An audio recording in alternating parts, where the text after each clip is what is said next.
So for a long time now, we've had leaks coming from Department of Work and Pensions and from the Job Centre with horrible, repulsive things like people working in the Job Centre have certain quotas to meet, and they are things like how many sanctions to do. That in itself is fucking repulsive, but it gets so much worse. So here's a story today from the Canary, written by James Wright. I will link it down below. It's also, if you go onto the site, you can listen to the article as well, which is a nice little feature if you're on the go. Okay, so the article. The Department of Work and Pensions has admitted to destroying its own reports into its failures to keep Social Security recipients safe at job centres.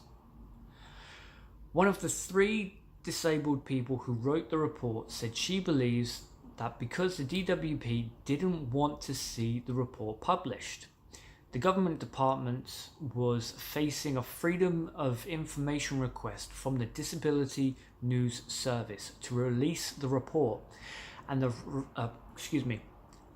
report co-author, who wishes to remain anonymous, said she witnessed dangerous practices from job centre staff. The DWP, meanwhile, claims it's destroying the reports because information management policies only require us to keep a cooperative document of an internal briefing for a period of 12 months.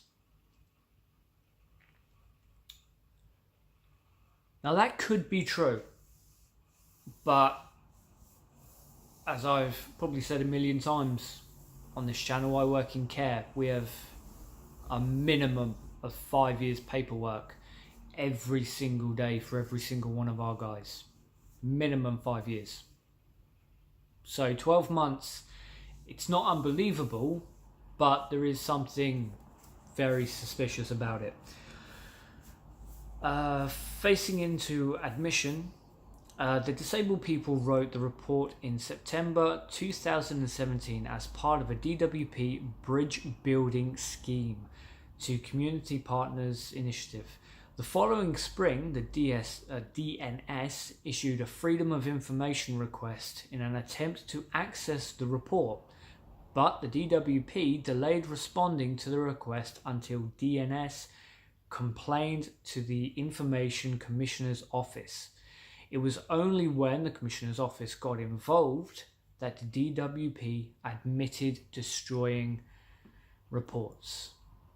So, again, if it was just common practice, they would have said it right from the get-go. They would have said, oh, we only keep them for 12 months. We could try having a look, but chances are we kind of destroyed them because, we had to. But that's not what they did, which again makes this all the more suspicious. And given the amount of things that the DWP have been found out of doing, it's horrible. Universal credits is a disgusting attack on this country that comes out of the DWP.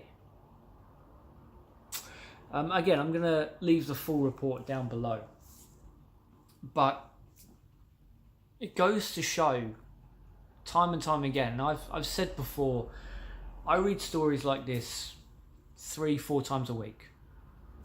At least once a week I'm reading a tragic story about someone who has taken their life or who has died that could have been prevented if the DWP or if the Job Centre, if Universal Credits had actually worked, but they don't.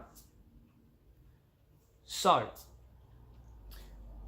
what I would ask, and you don't have to do this is completely if you want to or not, but if you're in the UK, I would ask you contact your local MP. Maybe you tweet them, maybe you go onto your local council website, send them an email, and put this article in there. And again, just ask if they support universal credits. That's what this comes down to.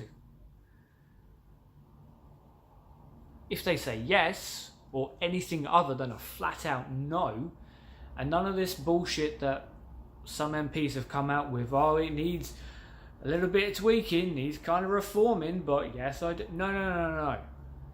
Anything other than no, universal credits doesn't work. Don't vote for them. We have votes coming up. We have local elections coming up. And we could have a general election coming up. That should be the foreground. Forget Brexit for the moment. Because whether we stay in the EU, whether we leave the EU, whatever the hell happens, right now we are run by politicians who have so little concern for human life. They are quite happy for this to continue. Amber Rudd is not a stupid human being.